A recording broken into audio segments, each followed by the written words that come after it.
चला या थोड़ा साइडला सरका ना.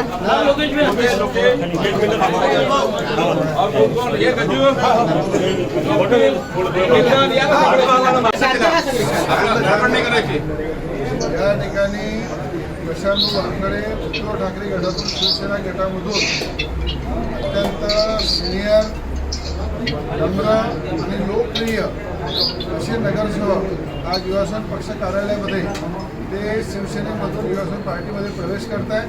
पूर्ण पार्टीच्या वतीने पार्टीच्या कार्यकर्त्यांच्या वतीने या परिवारामध्ये प्रशांत भाऊचं मनापासून स्वागत आहे.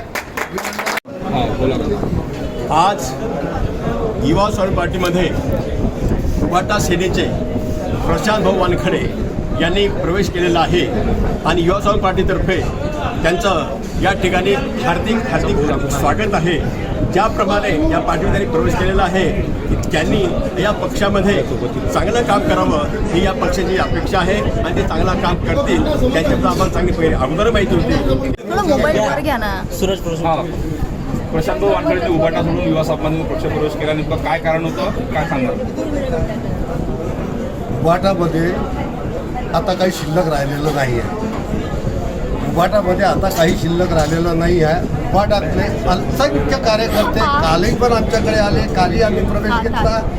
म्हणजे काल आम्ही जवळपास 250 लोकांचा प्रवेश या ठिकाणी केला आणि आज सुद्धा प्रशांत भाऊ वानखडे आले आहेत. यांचं आम्ही हार्दिक अभिनंदन करतो की त्यांना लवकर सुटबुद्धी सुचली आणि ते उभाटा सोडून युवा स्वाभिमान पक्षामध्ये आले. यासाठी मी त्यांचं मनापासून अभिनंदन करतो आणि त्यांच्यासोबतचे असंख्य कार्यकर्ते या ठिकाणी आले राजापेठ प्रभागातले आणि शहरातले. त्यासाठी सुद्धा मी त्यांचं अभिनंदन करतो आणि समोरच्यासाठी त्यांना शुभेच्छा देतो. धन्यवाद. जय स्वाभिमान.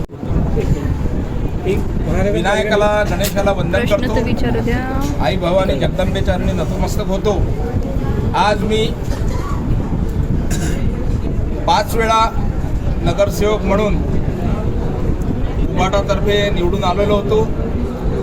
परंतु ज्या प्रभागात मी राहतो त्या प्रभागामध्ये माननीय आमदार, जे कर्तव्यदक्ष आमदार, लोकप्रिय आमदार आणि विकास कामांचा ध्यास असलेले, रुग्णसेवा करणारे, सामाजिक सेवा करणारे आणि गोरगरिबांना मदत करणारे आमदार म्हणून या महाराष्ट्रामध्ये अतिशय लोकप्रिय ते झाले. आणि त्याचप्रमाणे माननीय सौ नवनीतजी राणा ज्या माजी खासदार म्हणून जरी असल्या तरी खऱ्या अर्थानं अमरावतीच्या विकासासाठी खासदारकीचंच काम करत आहेत. त्यांच्या नेतृत्वाचा माझ्यावर प्रचंड असा प्रभाव पडला आणि मी एका लोहचुंबक जसा आकर्षित करतो त्याप्रमाणे त्यांच्या विकास कामांच्यासाठी आणि सामाजिक कार्यासाठी त्यांच्याकडे आकृष्ट झालो. आणि त्यांनीसुद्धा मला प्रतिसाद दिला की प्रशांत भाऊ, तुम्ही आमच्यासोबत काम करा.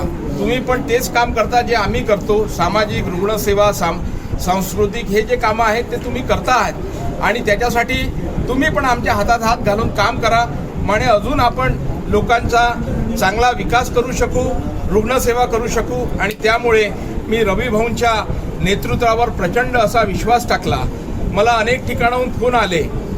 शिवसेना शिंदे गटाचे सुद्धा फोन आले, माजी खासदार अडसूळ साहेबांचे. पण मी प्रत्यक्ष सांगून दिलं त्यांना की मी रवी भाऊंकडे जाणार आहे. त्यांच्या नेतृत्वावर माझा पूर्ण विश्वास आहे. माननीय खासदार, माजी खासदार नवनीतजी राणा यांच्या नेतृत्वावर माझा विश्वास आहे. आणि त्यांनी रवी भाऊंनी मला शब्द दिला की ओबीसी पुरुष प्रवर्ग. Archana Rakshe, city scape news, Amravati.